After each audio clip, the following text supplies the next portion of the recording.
Active learning means you participate, collaborate with others, and apply concepts to the real world.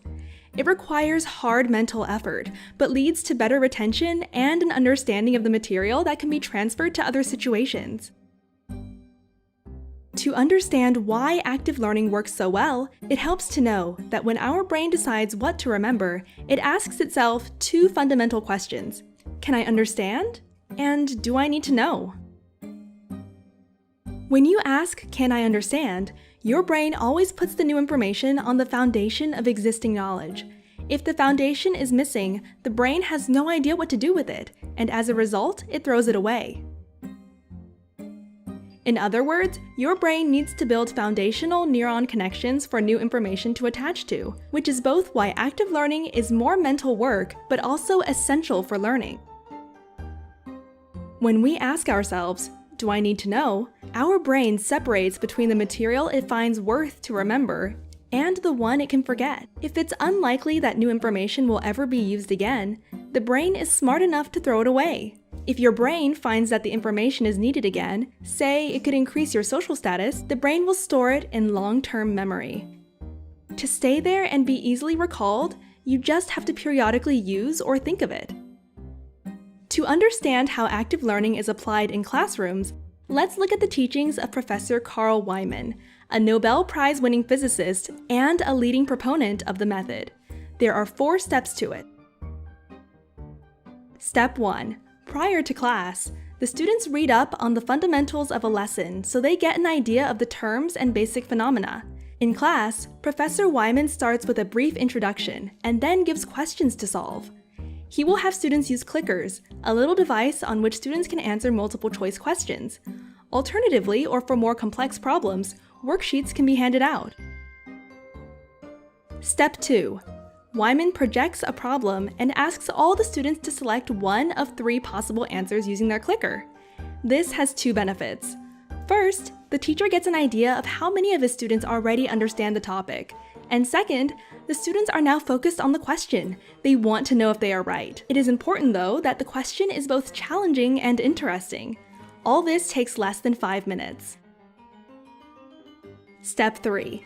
Without telling the students how they voted and following Eric Mauser's peer instruction method, which involves questions, peer discussions, votes, and group discussions, the students then discuss the question and their answers with 1 or 2 classmates, ideally with someone who disagrees with their own opinion. During the discussion, the students have to come up with a reason for their answer and why the others may be wrong. Meanwhile, the instructor is circling around, listening in to gauge student thinking and answering brief questions. Then there will be a second clicker vote, and only now the results will be shown. Typically, the second vote will be much better than the first, as students learn a great deal from their discussions. An ideal question will have about 1/3 correct on the first vote and 85% correct on the second. All this takes around 7 minutes. Step 4. Now the professor leads a follow-up discussion with all the students to provide feedback, exploring the different reasoning, which one is correct, and importantly, which is incorrect and why. Only at the very end, Professor Wieman will explain the correct solution and answer follow-up questions. Ascertaining the students' understanding from the questions they ask, he decides if it is time to move on, all of which takes around 10 minutes. There are 3 reasons why active learning works so well.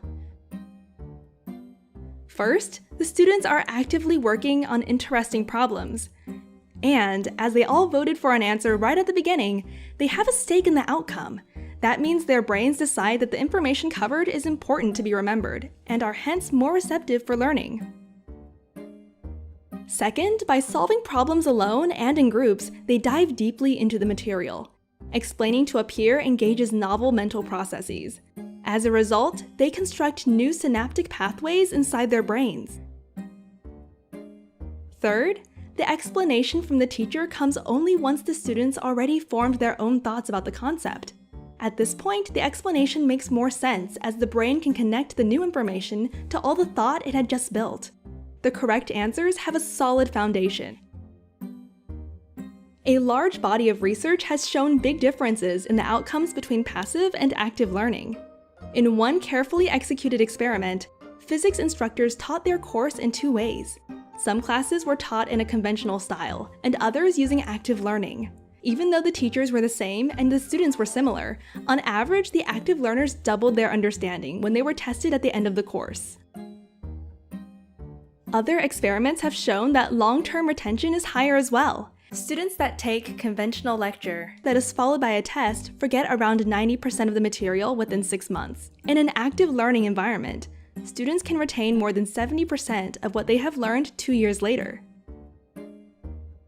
Sometimes, teachers show a problem and then demonstrate to the class how to solve it. They believe that they can just transfer their own thinking into the student's head through an explanation. Unfortunately, for new ideas, a brain doesn't work that way. Unless the brain actively constructs those ideas within, it is as if the material was never heard. How about you? Have you ever learned in an active learning environment? And if so, how does it compare to learning the conventional way?